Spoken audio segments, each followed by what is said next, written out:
जो ख़वातीन 35 इयर्स के बाद प्रेगनेंसी प्लान कर रही हैं, कंसीव करना चाहती हैं और उनको मालूम होता है कि उनकी एग्स की क्वालिटी इतनी बेहतर नहीं है, तो उन्हें क्या करना चाहिए। परेशान होती हैं कि अब हम बेबी प्लान कर रहे हैं तो कंसीव नहीं कर पा रही हूँ। तो इसके पीछे मेन रीज़न आपका पुअर एग क्वालिटी भी होता है, आपका हार्मोनल इम्बैलेंस भी होता है।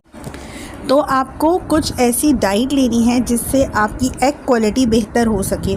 बहुत सारी ख़वातीन ये जानती हैं कि जब एक बेबी गर्ल बॉर्न होती है तो उसमें जो एग की क्वांटिटी होती है वो लिमिटेड होती है। कभी भी आप एग की क्वांटिटी नहीं बढ़ा सकती। नेचर ने जो एक लड़की के अंदर एग की क्वांटिटी उसकी ओवरी में फ़िक्स करके भेजी है इस दुनिया में, तो वो कभी क्वांटिटी नहीं बढ़ सकती, लेकिन हाँ उसकी क्वालिटी बढ़ सकती है।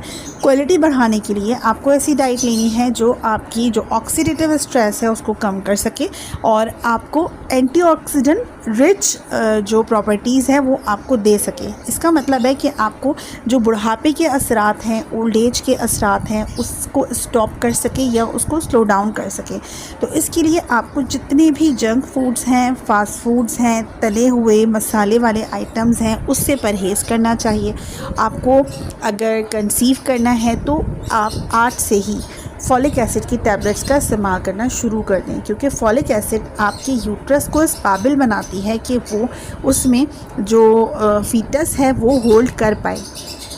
इसके अलावा आपको जो ग्रीन लीफी वेजिटेबल्स हैं, फूल गोभी है, बंद गोभी है, करेले हैं, सलाद पत्ता है, मेथी है और केल है, ब्रोकली है, ये तमाम सब्ज़ियों का इस्तेमाल करना है और डेली बेसिस पे करना है, क्योंकि ये जो सब्ज़ियां हैं ये आपकी फर्टिलिटी को बढ़ाएंगी। इसके अलावा आपको प्रोटीन रिच डाइट लेनी है। प्रोटीन में आप फ़िश ले सकती हैं, एग्स ले सकती हैं और जो काऊ मीट होता है, ग्रास फेड काऊ मीट लीजिए।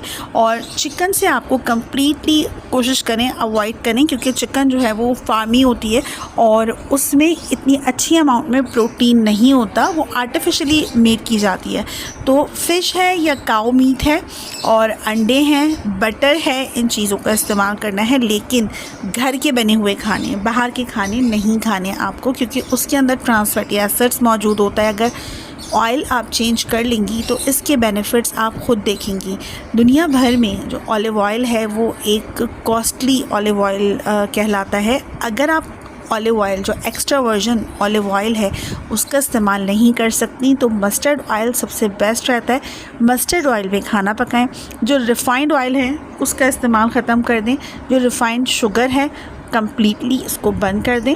जो वाइट राइस है इसका इस्तेमाल बंद कर दें। जो क्यूना है या ब्राउन राइस है उसका इस्तेमाल करें। तो आप अपनी डाइट में थोड़ी सी तब्दीली करके अपनी बॉडी के अंदर जो फंक्शन करने वाली जो रिप्रोडक्टिव चीज़ें हैं, ऑर्गन्स हैं, उसकी हेल्थ को बेहतर बना सकती हैं। प्रेगनेंसी के हवाले से अगर कोई गाइड चाहिए तो आप कमेंट करें। आई एम हेयर कि मैं आपको गाइड कर सकूं प्रॉपर। ऑल्दो कि मेरी जो गाइडेंस है वो डॉक्टर का हतमी फ़ैसला नहीं है। आपको अपनी कस्टमाइज्ड प्रॉब्लम के लिए डॉक्टर से कंसल्ट करना ही चाहिए।